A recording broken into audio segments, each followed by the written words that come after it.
The beauty of this place seems to hide the poverty, the hunger, and the evidence of disease and overpopulation. AIDS and malaria victims can be counted in nearly every family. The living conditions, usually 1 or 2 roomed mud huts, provide some shelter, but often the roofs are made of leaves, so there is little protection from the heat or seasonal rains. Tucked away on the mountainside of Mount Elgon in eastern Uganda is Bududa, a place that seems almost untouched by time. There is no running water, no electricity, and no indoor plumbing, and of course, no television or internet. Food is cooked on open fires and firewood is scarce. Few households have ever seen a regular paycheck. A healthy adult would be very lucky indeed to earn $2 a day picking coffee, but only when it was in season. While a dirt road runs along the base of the valley, a car is a rare sight, and a ride on a taxi motorcycle, a piki-piki, is the only way to get farther than your feet can carry you.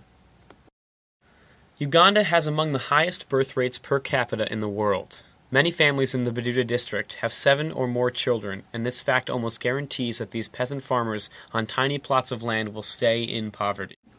The area suffers from declining crop yields, but it gets worse now that AIDS and malaria are epidemic.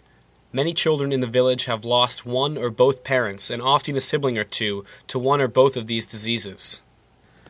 Without education, there is no hope to break out of this cycle of poverty. While primary school is now provided by the government in theory, the reality in this district is that many children must stay home from school to help with chores or care for sick relatives or younger siblings. Children carry water from a pump which is often located down a mountainside quite a distance. Small children must cut grass or other plants to feed a farm animal. Older children carry firewood back from the forest so water can be boiled and the little food they grow can be cooked. Other children don't go to school because there is simply no money to pay for shoes, uniforms, or notebooks, all of which are mandatory to attend school. Sadly, there are still big challenges for the children who make it to school.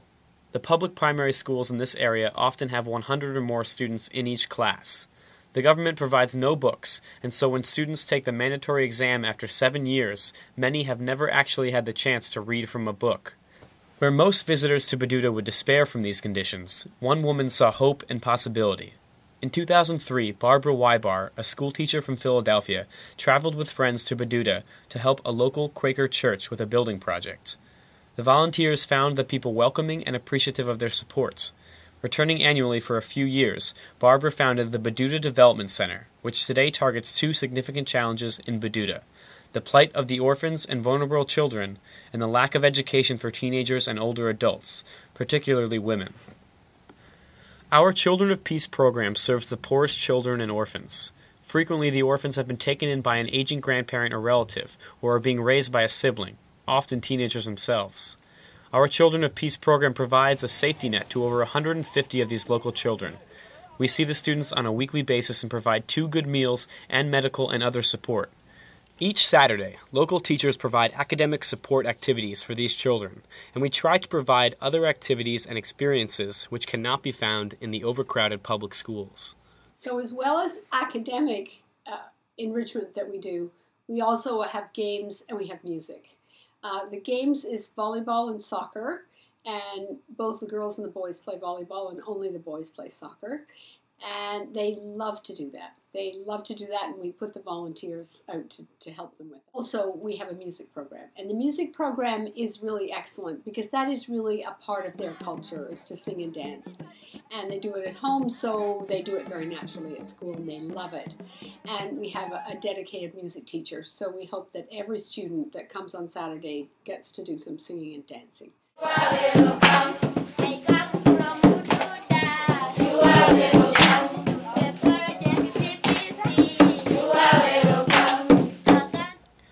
Another important aspect of the Children of Peace program, made possible with the donations from sponsors in Canada and the United States, is to provide uniforms and school supplies which are needed for school. For some orphans, where there is no safe place to live or a reliable source of food, we try to do more. So sometimes we pay school fees for individual orphans, private boarding school fees, because sometimes we find, in a few cases, we found that the orphans' situation is so horrible, there's just no chance. Our second program, the Bududa Vocational Institute, is a full-time school. The institute teaches useful and practical skills to older orphans, teenagers, and women who have no means to support themselves. Most of these students have had limited education, and without the Institute, have no other opportunity. We now have a staff of 14 Ugandans, and we offer programs in tailoring, nursery teacher training, bricklaying, and masonry practice, as well as carpentry. In addition, we offer short courses in computer keyboarding, Word, Excel, and PowerPoint, and craft classes for women's groups.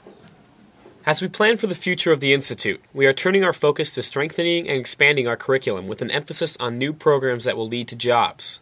Also, as more students graduate from the Institute, our goal is to develop effective job placement and job development strategies. I'm hoping to be able to do for these kids, and I think we can find funding for, is to give them tools so that when they do graduate, they can graduate with a sewing machine or with carpentry tools or with bricklaying tools so that they can set up on their own. Today, a growing campus in Bududa is home for both programs. Our local partner, Patrick Mansaga, built the first two buildings as a small commercial center to honor his father, a Bagisu tribal chief. In 2008, when our programs needed space to expand, Patrick welcomed us in. He shared our belief that education could provide the foundation for his beloved community to develop.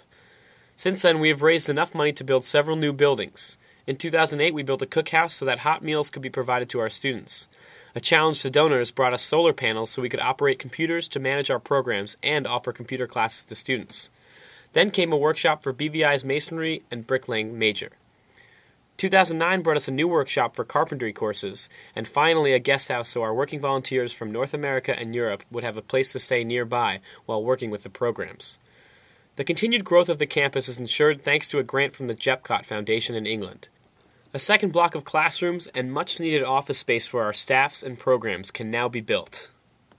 Both the Children of Peace program and Bududa Vocational Institute benefit tremendously from volunteers who regularly come to Bududa from the United States, Canada, and England. The program fees paid by volunteers have become an important source of funding for our programs. But as important to the program and our students is the way we integrate our visitors into our structured activities. Even families who come with children can be helpful as tutors and teachers to the orphans or to the older students in BVI. Vistas, we love you. Vistas, we need you. Oh, you are welcome. We need your assistance and our cooperation for BVI to shine. The community also benefits when volunteers design their own projects or start initiatives to supplement or support our programs.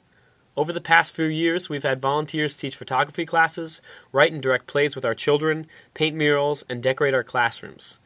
We are flexible in our approach, and we try to use the talents of our volunteers in a way that will have the most benefit for the children and students. We have been truly blessed with the support from over 300 donors on 4 continents since Barbara Wybar moved full-time to Bududa in 2007. Our friends in Canada and the United States have been exceptionally generous. We have had a very successful startup period with a lot of focus on the construction of facilities, hiring of staff, and development of course offerings. This year, as we focus on strengthening our existing programs, we begin to lay the groundwork for new programs to help more people receive the education they need to support themselves and their families. We hope particularly to expand our programs which empower women. We know that this is perhaps the best opportunity we have to impact the poverty and overpopulation in this community.